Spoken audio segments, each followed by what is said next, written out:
Vriende, kom ons sit so, dan vra ons die Here se seën op ons erediens, dat die Here ook deur sy Gees sal werk in ons harte. Vader, baie, baie dankie dat ons vanmôre kan saam wees, dat ons kan bly wees in U.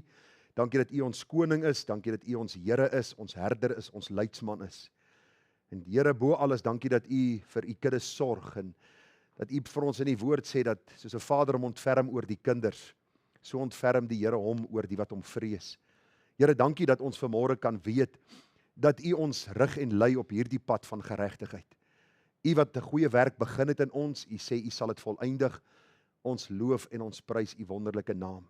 Baie dankie ook vir elkeen wat vanmôre veilig hier aangekom het. Dankie vir U reisende genade oor hulle lewens. Baie dankie dat ons vanmôre kan vra dat U vir ons nou sal seën met al die geestelike seëninge. In Christus Jesus ons se Here, na die waarheid van die woord, dat ons harte sal spreek en ons hier sal uitstuur om lewende getuies vir U te wees, die koning van die konings en die Here van die leerskare. Gemeente, genade, barmhartigheid en vrede word vir U geskenk van God ons hemelse Vader en ook van ons dierbare Here Jesus Christus. Dit word kragtig menigvuldig deur die werking van sy Gees hier by ons. Amen.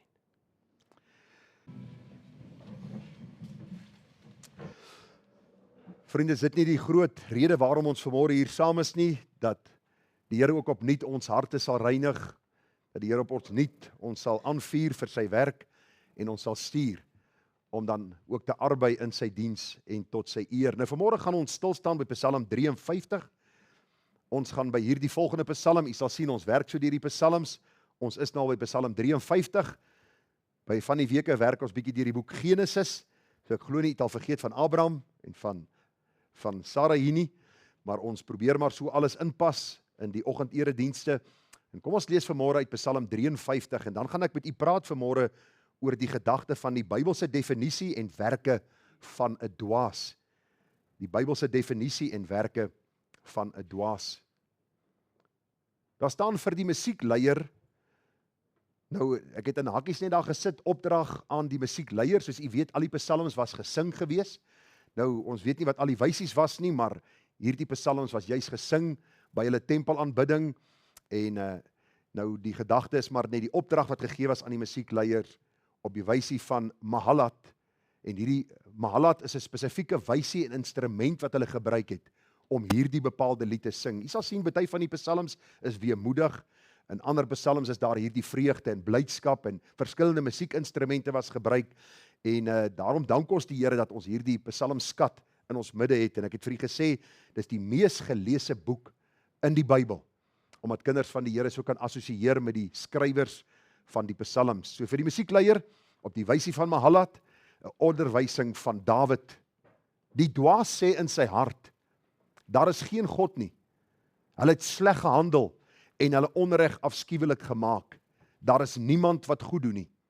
God het uit die hemel neergesien op die mense kinders om te sien of daar iemand verstandig is wat na God vra. Hulle het almal afgewyk.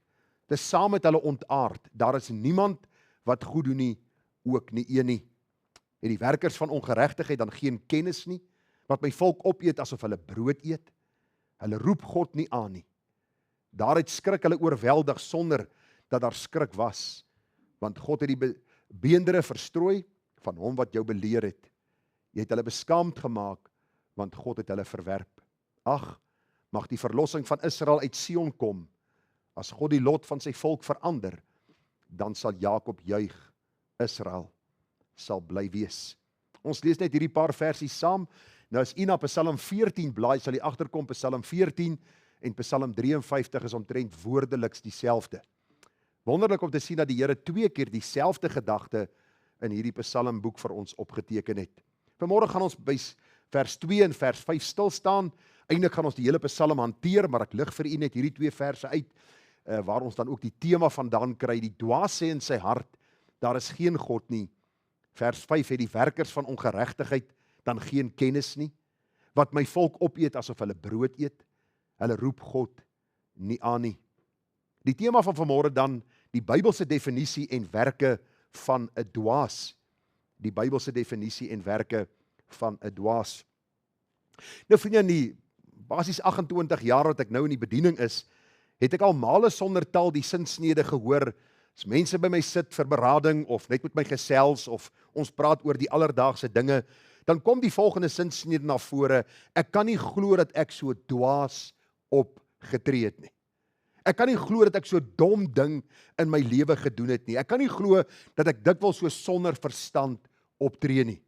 Miskien het u dit nog nooit gesê nie, dan is u een uit 'n miljoen, maar die meeste van ons kom van tyd tot tyd by 'n plek en by 'n punt uit waar ons sê, ek kan nie glo dat ek so dwaas opgetree het nie, dat ek so 'n dom ding gedoen het nie. En gewoonlik sê ons dit wanneer ons die hartseer gevolge van sonde in ons lewe beleef, van verkeerde besluite wat ons gemaak het, keuses wat ons uitgeoefen het.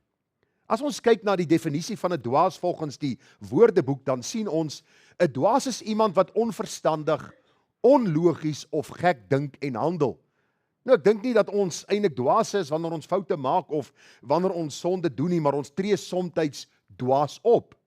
Maar ek wil u na 'n punt vat om te sien wat die skrif oor 'n werklike dwaas sê en wat ons dan daaruit kan leer vanmôre. Maar volgens die definisie van die Woordeboek sê hulle, 'n dwaas is iemand wat onverstandig, onlogies of gek dink en handel. Dit beskryf ook iets wat sinneloos of dom is. Baie interessant is, die psalmdigter sê dikwels, ek was soos 'n dier voor u. Ek was sonder verstand. En ag vriende, ek probeer vanmôre by u 'n gedagte tuisbring, want in hierdie week moes die Here ook vir my kom leer het, dat hy die enigste een is wat ons uit ons dwaasheid kan oorbring in sy wonderlike genade en liefde, waar ons dan ook ons verstand kan gebruik om dan te dink soos God wil hê ons moet dink en te doen soos God wil hê ons moet doen. Dit verwys dus na 'n gebrek aan wysheid of gesonde oordeel, is die definisie verder wat die Woordeboek ons gee. Die woord word gebruik as 'n selfstandige naamwoord, aan die ander woorde 'n persoon wat so optree, of 'n byvoeglike naamwoord, die optrede of idee. In my studie van hierdie Psalm hierdie week het ek besef, die Bybelse definisie gee vir ons die toppunt, gee vir ons die pinnacle, as ek dit so kan uitdruk, van die dwaasheid van die mens, wanneer die mens by die punt uitkom, by die gevolgtrekking uitkom, die dwaas sê in sy hart, daar is geen God nie. Ons praat van die ateïs. Ons praat van die een wat sê, man, daar is nie 'n God nie, wys my jou God. Bring hom af dat ek hom kan sien, dat ek hom in sy oë kan kyk. Baie arrogant, baie verwaand. En dis presies die probleem. Die Bybel sê vir ons, die dwaas, die een sonder verstand, die een wat dom en selfs gek is die een wat sê, wanneer dit die hoogtepunt bereik, daar is geen God nie. U sien vriende, die kort en die lank van die saak, wat die Bybel ons wil leer eenvoudig is, jy kan hoe geleerd wees, jy kan hoe gerespekteerd wees in jou samelewing, jy kan welvarend wees as jy God verwerp, is jy 'n dwaas. Dit is die punt wat die psalmdigter vir ons wil kom deurgee. Want u sien kennis. Ons staan vandag verbaas en verstom wanneer ons mense se kennis sien, dinge wat ontdek word, dinge wat na vore gebring word, dan sê ons, wow, kyk hoe slim is hierdie ou en ek het nooit daaraan gedink nie, maar luister, as ons die Bybel bestudeer, verskil kennis en verskil wysheid van mekaar. U sien, kennis maak jou nie wys nie. Kennis vul jou hoof met inligting, en dit maak mense dikwels arrogant en opgeblaas, soos die Bybel vir ons sê, dat die kennis maak opgeblaas, dis die liefde wat stig. U sien, kennis gee jou nie wysheid nie, want wysheid is kennis wat toegepas word. En waar vind ons wysheid? In God se woord. Luister vriende, wysheid aan die ander kant is kennis wat toegepas word, en dit begin by die woord van God en die erkenning van my eie nietigheid in die lig van ons daaglikse agteruitgang en verval in die lig van die heilige, ewige en alwyse God wat nie moeg word en mat nie. Ek gee nie om vanmôre watter geleerdheid iemand het nie. Calvin is baie lief om te kyk, wie is die rykste man in die wêreld? Dan sê hy vir my, pa, het jy gehoor hoeveel geld het Elon Musk? En pa, het jy gehoor hoeveel geld het? Dan sê ek, seun, dit gaan in elk geval alles verbrand. En luister, met al die kennis wat hierdie ou het, het hy nie noodwendig wysheid nie, want as ons kyk, die boosheid waarmee hierdie mense mee besig is, en wat alles nou na vore kom, en wat mense na vore bring, deur van hierdie mense wat se boosheid nou onthul word, dan kom ons agter, dat kennis maak jou nie wys nie. Kennis maak jou dikwels opgeblaase, verwaand. Dit maak jou dat jy dink jy is onaantastbaar. Maar ware wysheid begin, wanneer ons kyk in die lig van 'n heilige God, en ons sien sy woord, en ons sien sy waarheid, ons sien ons eie nietigheid en agteruitgang. Ons besef daar is geen deurgronding van sy verstand nie, terwyl ons beperk in ons kennis is. En ons vra, Here, gee ons wysheid. Jy sien, as ons kyk na hierdie Psalm 53, dan kom ons agter, vriende, dat die psalmdigter vir ons wil kom leer.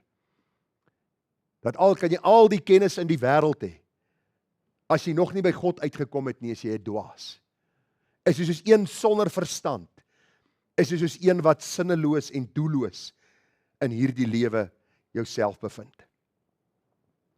Miskien kan jy vanoggend hier sit en jy kan vir my sê, maar Gerard, hoe kan iemand so dom wees om te sê daar is geen God nie? Kyk na die skepping, die son, die maan, die sterre. Ons kyk na die bome, ons kyk na die seisoene. Ons kyk na die heerlike reën wat geval het. Ons kyk na die see, die oseaan. Ons kyk na al die lewe in die oseaan. Ons kyk na alles wat op aarde aangaan. Hoe kan iemand so dom wees om te sê daar is nie 'n God nie? Dan wil ek vir u vat na Psalm 53, want u sien Psalm 53 praat nie net van die uitgesproke en blaatante ateïs nie. Jy moet mooi let, want jy gaan sien, hier gaan ons by die hart van die boodskap uitkom, want hierdie Psalm gaan nie net oor die ateïs wat blaatant sê, ek glo nie daar's 'n God nie. Wys my jou God. Soos ek met 'n oomie gepraat het daar by die golfbaan op 'n stadium, en hy het my gesê, Gerard, ek glo nie aan God nie. Wys my jou God. Wys my waar hy dat ek met hom kan praat. Ek het vir daardie oom gesê, oom, jy's nou redelik verwaand en arrogant. Daar gaan 'n dag aanbreek dat jy sterwe. Dan sal jy hierdie God ontmoet. En hy het gesterwe. Hy het die ewigheid tegemoet gegaan sonder God en sonder hoop. Daar is nie vandag vir hom kans nie, maar ek wil vir u sê, Psalm 53 maak melding van 'n ander tipe ateïs. 'n Ander tipe dwaas. En hoor gou vriende, dit is die een wat meer subtiel, meer onder die dekmantel opereer.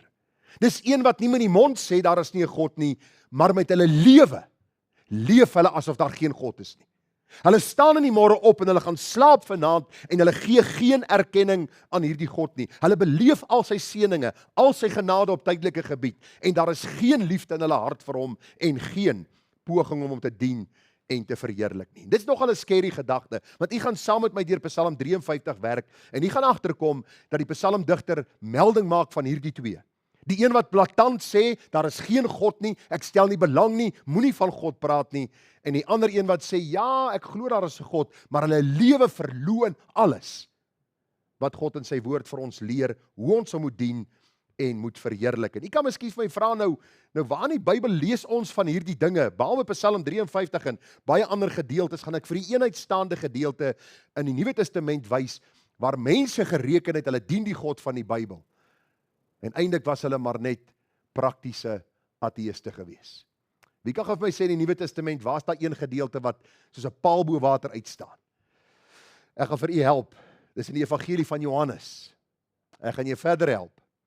Dit was die Fariseërs gewees. Onthou u, hulle praat met die Here Jesus en hulle sê in Johannes 8 vers 39 vir Jesus.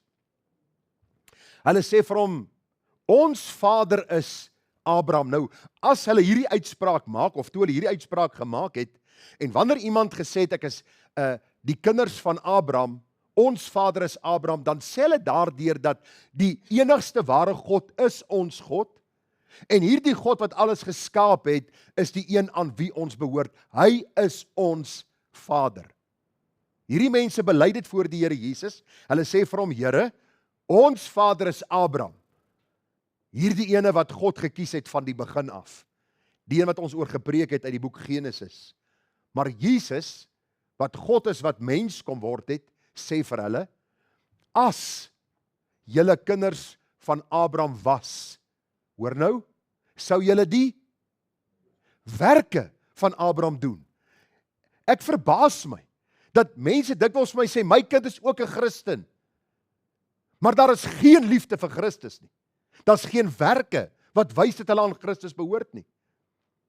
Psalm 53 sê is eintlik niks anders as 'n praktiserende ateïs nie. Iemand wat onder die dekmantel niks met God te doen wil hê nie, maar nie die moed het om met hulle monde te bely en te sê ek wil niks met God te doen nie. Die Here sê nou vir die Fariseërs, eintlik wat hy doen, hy kom trek die sluier van hulle harte af weg. Hy kom en soos Jakobus vir ons sê, bring hy die spieël van die woord voor hierdie mense en hy sê vir hulle, kom ek wys julle hoe lyk julle harte werklik.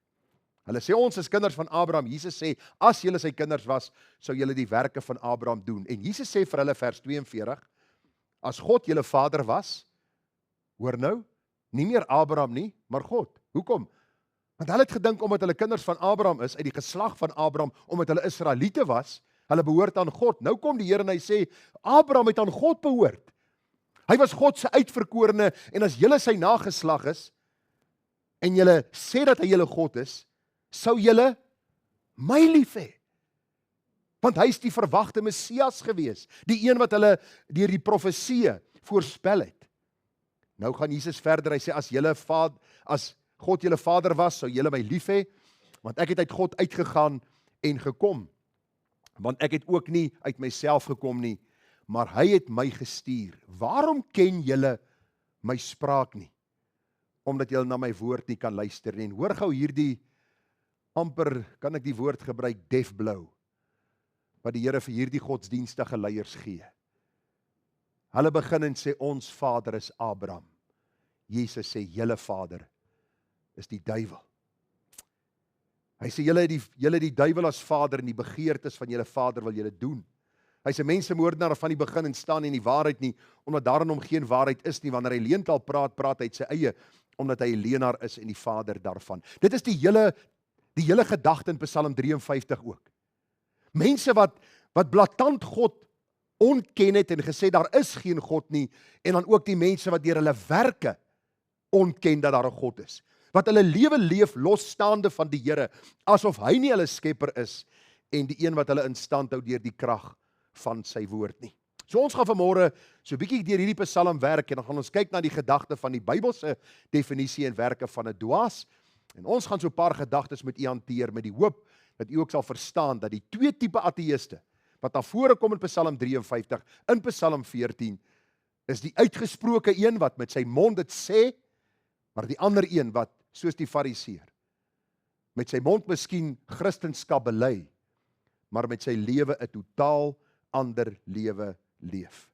So kom ons val weg en ons kyk na die drie gedagtes vanmôre. Die eerste gedagte, dat die drie areas wat beïnvloed word in die dwaase lewe, of dan gaan ons verwys na die ateïs, is die hart en die verstand en die wil. Dit gaan uit Psalm 53 kom, ek gaan dit vir u wys. Dan die grootste teken van die ateïs uit Psalm 53, sal ons sien daar sekere werke wat die ateïs of die dwaas na vore bring, en dan ook die grootste vyand van die ateïs of dan die dwaas. U verstaan nou, sinonieme terme, as ons praat van die dwaas, praat ons van die ateïs, as ons praat van die ateïs, praat ons van die dwaas. Die eerste gedagte dan, die drie areas wat beïnvloed word in die dwaas se lewe. Psalm 14, ek lees vir u die eerste 3 verse. Ek het vir u sekere woorde onderstreep. Vir die musiekleier, 'n psalm van Dawid, die dwaas sê in sy hart, daar is geen God nie. Sleg, afskuwelik maak hulle dade, daar is niemand wat goed doen nie. Die Here het uit die hemel neergesien op die mensekinders om te sien of daar iemand verstandig is wat aan God vra. Hulle het almal afgewyk, te saam met hulle ontaard, daar is niemand wat goed doen nie, ook nie een nie. Wat het u gesien hierso? Ek het sopas vir u gelees uit Psalm 14. Gaan lees Psalm 53 nou en u sal sien, dis presies dieselfde woorde wat daar staan. 2 psalms, presies dieselfde woorde oor een gedagte. Die een het Dawid geskryf, ons sien die ander een, dis die opdrag gegee, heel moontlik ook 'n psalm van Dawid, en die hele gedagte net, hier is 3 areas wat beïnvloed word. Die eerste plek, die Bybel praat van die hart, dan die verstand, en dan praat hy van die wil en werke. Kom ons kyk gou vinnig. Die hart, vriende, is die beheerkamer van die mens. Wie jy in jou wese werklik is. Wie jy en ek in ons wese werklik is. Nou vriende, as ons kyk na die Bybel, dan sien ons baie duidelik dat die mens in sy diepste wese God nie ken nie. Ons hart is bedrieglik, sê die Bybel. Jakobus sê ons het nodig om die woord van God soos 'n spieël voor ons te laat opgaan, sodat ons dan ook hierdie waarheid kan raak sien hoe boos en bedrieglik ons harte werklik is. Nou baie interessant is, ons almal vanmôre het 2 oë, 2 ore, 'n mond, 'n neus, en tog verskil ons van mekaar. Ek is nie jy nie en jy is nie ek nie. Wat is die verskil tussen ons? Wat ons in ons hart, in ons wese is. Nou vriende, ons weet hierdie hart is nie dit wat bloed pomp nie. Ons weet dit, ons almal het 'n fisiese hart, maar die hart is die beheerkamer van die mens. Dit wat hier in my gedagte, in my diepste wese aangaan. En dit sluit baie nou aan, want die volgende gedagte, die psalmdigter praat van die verstand. U sien, die verstand het God ons gegee om mee te dink, besluite te maak en te vul met sy waarheid, sodat ons vanuit regte denke God kan verheerlik. So die dwaas se diepste wese word beïnvloed deur sy sondige siening, deur sy sondige verstaan, deur sy rebellie teenoor God.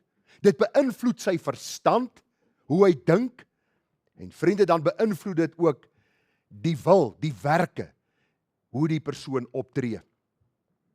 U almal het al gehoor van die akroniem GIGO, wat in die rekenaarwêreld gebruik word.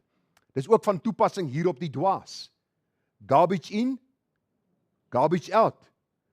Nou ons wil, vriende, wanneer ons na die woord van die Here kyk, regtig sien wat die Here vir ons wil kom leer uit hierdie baie besondere 2 psalms. Psalm 14, Psalm 53. En wat die Here vir ons wil kom leer is, dat die dwaas is iemand wat in die eerste plek uiterlik met sy mond bely, ek ken die Here nie. Die een wat bietjie meer onder die dekmantel opereer en sê, maar weet jy wat, ek bely daar is 'n God, maar my werke verloon dit, is iemand wat sy hart, sy verstand en sy wil deur die duiwel beheer word. Deur hierdie boosheid wat in sy hart aan die gang is. Nou vriende, ons wil word deur ons verstand gestuur in rigtings en werke wat 9 uit die 10 keer lynreg teen God se woord is. Wat vir my baie interessant was, is van so vroeg as Genesis lees ons die effek van sonde en hoe dit mense dwaas laat optree. Genesis 6 vers 5. Genesis 1 skape God alles. Genesis 2 is maar net amper 'n oorvertelling van die skepping met bietjie meer ander detail. Hoofstuk 3 is die sonde val waar die mense in rebellie teenoor God opstaan. Hoofstuk 4 maak Kain vir Abel dood. Hoofstuk 5 eerste geslagregister. Hoofstuk 6. Toe die Here sien dat die boosheid van die mens op die aarde groot was en al die versinsels wat hy in sy hart bedink het altyd deur net sleg was, het dit die Here berou dat hy die mens op die aarde gemaak het en daar was smart in sy hart. Ek wil vanmôre vir jou vra, terwyl ek hierdie vraag vir myself vra, bring ek smart in die hart van God, deur my lewe, deur my werke en deur my getuienis. U sien, as ons praat van dwaase mense, verwys ons graag na die goddeloses, ons verwys graag na die ateïste, ons verwys na die mense en is goed en is reg, want die Bybel sê, hulle is dwaas, dis die definisie van 'n dwaas. Maar ek vra vir jou, hoeveel keer is jou in my lewe, die lewe van 'n dwaas? Waar ons amper deur ons lewe, deur ons woorde en deur ons dade, in rebellie teenoor God staan, amper 'n uitgesproke ateïs is. Wanneer mense God se naam loon, bly ons doodstil, want ons wil nie iets sê wat aanstoot sal gee nie. Wanneer ons miskien in 'n sondige praktyk verval, probeer ons onsself beskerm en verdedig, alhoewel ons weet God se woord sê, dat hierdie is eintlik 'n lynreg teen sy woord. U onthou toe ons deur Psalm 51 gewerk het, hoe Dawid ook in rou en in smart voor God gebuig het, en vir die Here gesê het, Here, neem die gees van my nie weg nie. Want Here, ek het gesondig teenoor U. As kind van God weet ons dat die Here se gees nooit van ons weggeneem sal word as sy kinders nie. Maar hoe dikwels het ons berou in ons harte oor die dwaase optredes terwyl God se gees in ons woon. Hoor gou wat sê die Bybel vir ons in Romeine 3, en jy sal agterkom, dat Psalm 14, Psalm 53 en Romeine 3 baie dieselfde inligting vervat. Kom ek lees Paulus skryf, hy sê, wat dan? Het ons enige voorrang? Hoegenaamd nie. Want ons het tevore al Jode sowel as Grieke beskuldig, dat hulle almal onder die sonde is. Soos geskrywe is, daar is niemand regverdig nie, selfs nie een nie. Daar is niemand wat verstandig is nie. Daar is niemand wat God soek nie. Hulle het almal afgewyk, saam met hulle ontaard. Daar is niemand wat goed doen nie, daar is selfs nie een nie. Hulle keel is 'n oop graf, met hulle tonge pleeg hulle bedrog. Die gif van adders is onder hulle lippe. Hulle mond is vol vervloeking en bitterheid. Haastig is hulle voete om bloed te vergiet. Verwoesting en ellende is in hulle paaie. En die weg van vrede ken hulle nie. Daar is geen vrees van God voor hulle oë nie. In watse kategorie staan jy vanmôre? Miskien sit jy vanmôre hier, miskien luister jy op die uitsending, miskien gaan jy later hierdie boodskap luister en jy is miskien vanmôre 'n uitgesproke ateïs. Onthou, dit raak jou hart, dit raak jou verstand, dit raak jou wil en jou werke.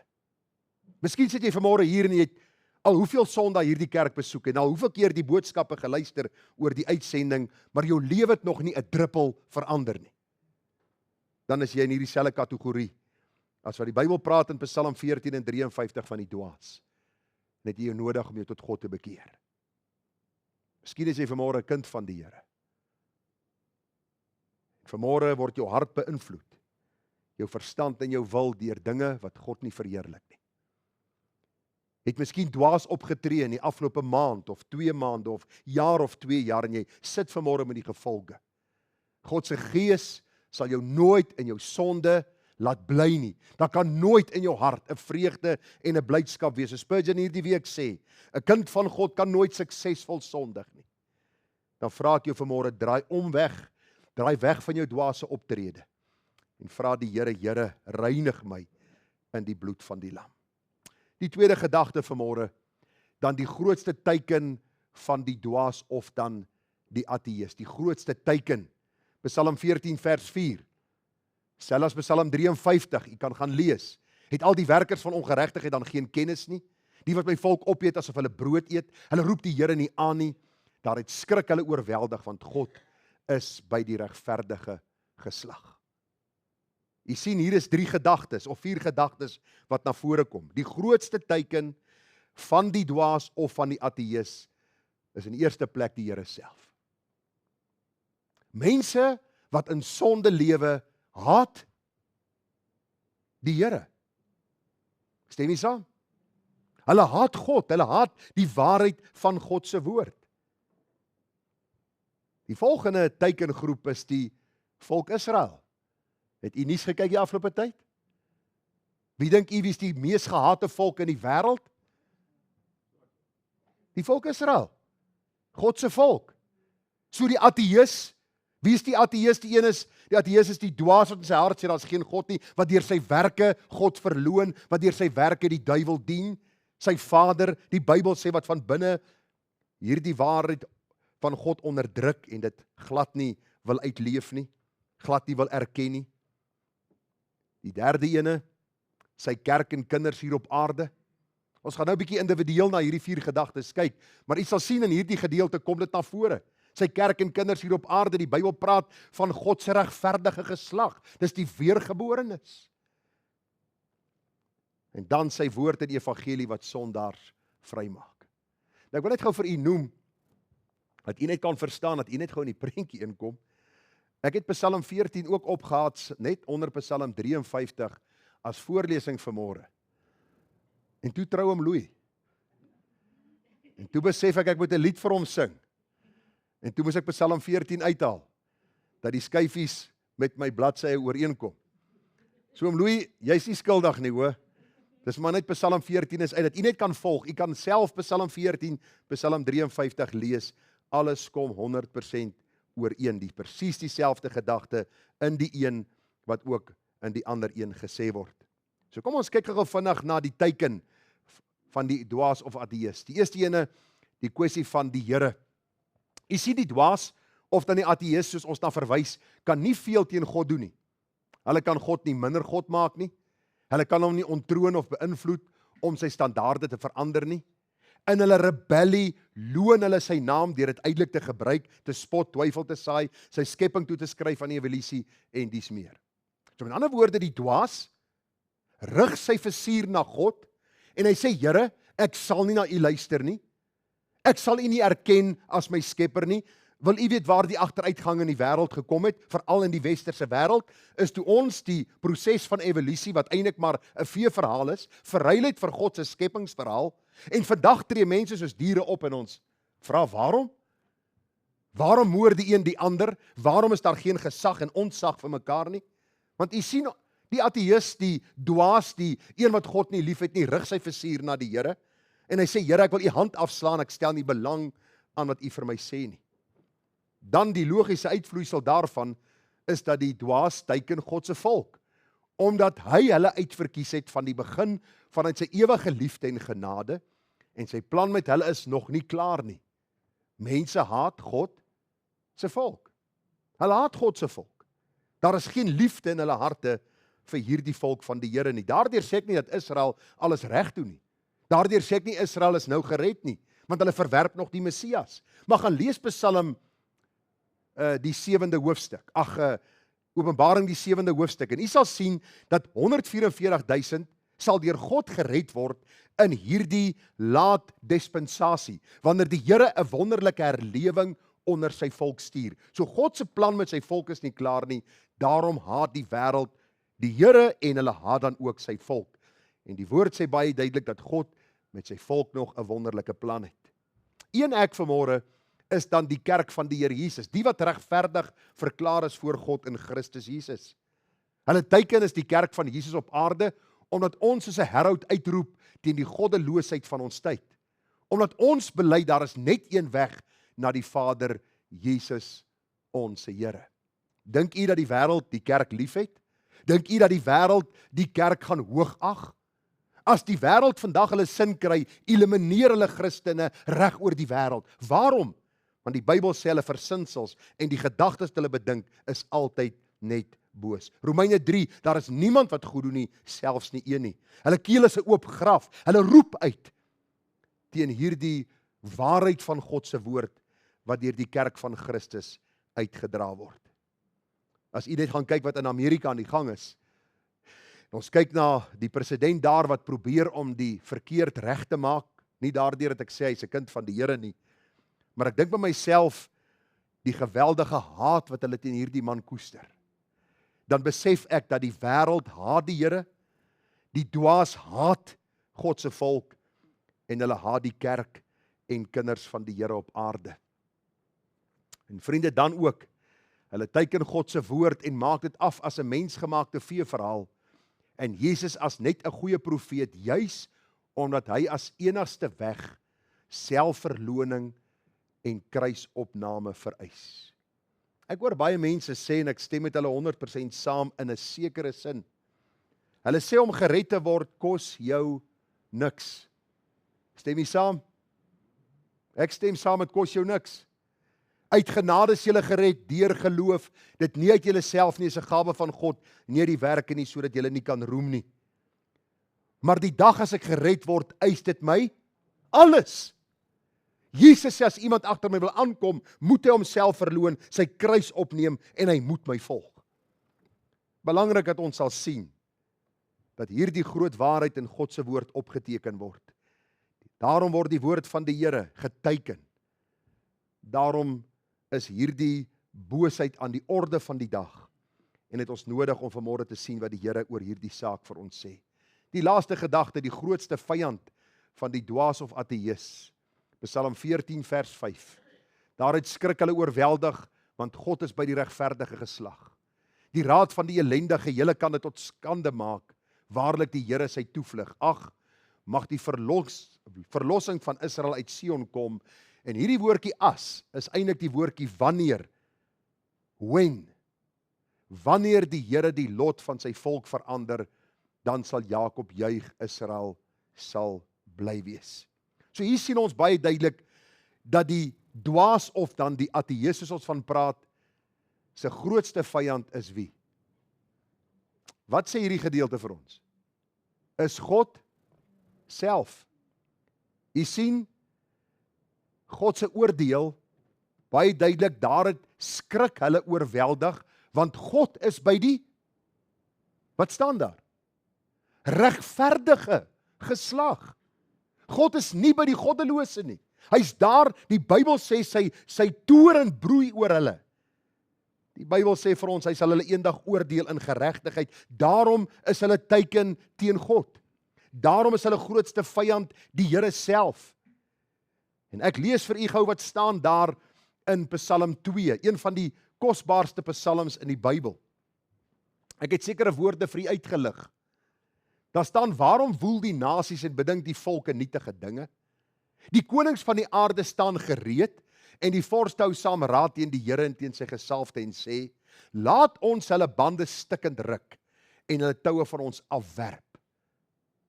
So wat doen die nasies? Wat doen die dwaase? Wat doen die ateïste? Wat doen hulle wat met die mond bely dat die Here hulle Here is, maar met die hart en die lewe teenoorgestelde leef? Hulle sê, kom ons hou raad teen God, kom ons raak ontslae van die Here. Die Bybel sê vir ons, vers 4, hy wat in die hemel woon lag. Die Here spot met hulle. Dan sal hy hulle aanspreek in sy toorn en in sy grimmigheid sal hy hulle verskrik. Vers 9, u sal hulle verpletter met 'n ysterstaf. U sal hulle stukkend slaan soos 'n erdepot. Vers 10, wees dan nou verstandig, o konings. Laat julle waarsku, o regters van die aarde. Dien die Here met vrees en juig met bewing. Kus die seun, dat hy nie toornig word en julle op die weg vergaan nie. Want gou kan sy toorn ontvlam. Welgeluksalig is almal wat by hom skuil. U sien vriende, niemand kan God onttroon nie. Die Bybel is baie duidelik, daar is niemand wat sy hand kan afslaan en vir hom sê, wat maak u nie? Daarom haat die ateïs, die dwaas, die Here. Want die Bybel leer vir ons dat die Here hom dan ook gaan oordeel, volgens hierdie gedeelte in Handelinge 17 vers 26. Hy het uit een bloed al die nasies van die mensdom gemaak, om oor die hele aarde te woon, terwyl hy vooraf bepaalde tye en grense van hulle woonplek vasgestel het, sodat hulle die Here kon soek. Waarom het die Here my en jou op aarde geplaas? Sodat ons die Here kan soek, sodat ons moeite kan doen om sy woord te lees, sodat ons tyd wys kan gebruik, sodat ons kan weet, hy wat ons geskaap het, is hy wat ons roep, om in gemeenskap met hom te wandel, en deur sy seun het hy vir ons verlossing en versoening aan die kruis bewerk. Dis presies wat die Lukas skryf in die boek Handelinge, hierdie 17de hoofstuk. Hy het die grensplek van hulle woonplek vasgestel, sodat hulle die Here kon soek, of hulle hom miskien kon aanraak en vind. Alles is nie ver van elkeen van ons nie, want in hom lewe ons, beweeg ons, en is ons, soos sommige van julle digters gesê het, want ons is ook sy geslag. Ek vra hierdie week vir my vrou, dat ons bietjie daaroor praat. Wonder u nie baie keer waarom die Here die goddelose nog laat lewe nie? As u gaan kyk na die boosheid wat aangaan, as u nuus luister, die wreedheid onder mense, moord en doodslag, kinderverkrachtings, al hierdie boosheid, en dink jy by jouself, hoe is dit dat God nog hierdie mense verdra? Ek sê vir haar gister, ek sê dan wanneer ek verby hulle kyk, dan sien ek myself en ek vra vir myself, hoe kan God my nog verdra? Want wat is God se standaard? Absolute heiligheid. En wie van ons is absoluut heilig? Niemand. Net in Jesus Christus is daar vir ons hoop. Daarom sê die Bybel, ons moet vrede sluit met God deur Jesus Christus. Dis wat die apostel Paulus hier preek. Hy sê hierso, Lukas teken dit op vir ons in die boek Handelinge. Hy sê in hom lewe ons, beweeg ons en is ons. Hy gee aan die regverdige en onregverdige, gee hy suurstof, gee hy genade, gee hy elke dag sy seën. Met die doel dat ons hom sal soek, want in hom leef ons, beweeg ons en is ons. En nou hierdie woorde, vers 30, is wat die wêreld haat, is wat die sondaar haat, is wat die dwaas haat. God het dan die tye van onkunde oorgesien, en verkondig nou aan al die mense oral, dat hulle hul moet bekeer. Omdat hy 'n dag bepaal het, waarop hy die wêreld in geregtigheid sal oordeel, deur 'n man wat hy aangestel het, en hy het hiervan aan almal sekerheid gegee deur hom uit die dode op te wek. Vriende, luister. En dis presies die klimaks van hierdie boodskap. Die gedagte dat God se oordeel sal kom. Oor die uitgesproke ateïs, die uitgesproke dwaas wat met sy mond vanmôre sê, ek glo nie daar is 'n God nie. Die Bybel sê vir ons, dat daar 'n dag bepaal is, waarop God die wêreld in geregtigheid sal oordeel. As jy vanmôre miskien een is wat onder die dekmantel in 'n lewe van sonde leef, is die lot een en dieselfde. Dis God se oordeel, God se poel van vuur, God se hel soos die Bybel van praat. Want deur my werke verloon ek hierdie God wie ek bely, my God is met die lippe. Daarom kom die Bybel en die Bybel sê vir ons baie duidelik, dat die Here hierdie Christus opgewek het, sodat ons vanmôre ook kan weet, en hy het vir almal sekerheid gegee van hierdie oordeel wat sal kom. Vriende, ons gaan saamvat, daar is 3 areas wat beïnvloed word in die dwaase lewe. Die hart, die verstand en die wil. Die grootste teken van die ateïs het ons gesien, is die Here self, die Here se volk, die Here se kerk en die woord van die Here. En die grootste vyand is die Here self. Ek wil vanmôre afsluit deur te sê, as die Here vanoggend nie jou redder en lewe is nie, dan is hy jou vyand. Dis die kort en die lank. Jy kan nie 'n goue middeweg kry nie. Dis die probleem van ons tyd. Mense soek die goue middeweg. Hoe kan ek God tevrede stel en hoe kan ek nog my sonde dien? Die Here sê daar is nie 'n goue middeweg nie. Psalm 53, Psalm 14, Romeine 3, al hierdie gedeeltes leer vir ons een en dieselfde ding. As die Here vanoggend nie jou redder en lewe is nie, is jy 'n vyand van hom en eintlik maar 'n praktiserende ateïs. Niemand van ons hou van hierdie gedagte nie. En is tog wat die Bybel vir ons leer. Die aanbeveling vanmôre, Handelinge 3 vers 19. Kom dan tot inkeer en bekeer julle, sodat julle sondes uitgewis kan word en tye van verkoeking van die aangesig van die Here mag kom. Vir u wat vanmôre gered is en ek wat vanmôre bely dat ek aan die Here behoort, mag u in my lewe 'n duidelike, sigbare verskil wees en 'n verskil toon in hierdie wêreld.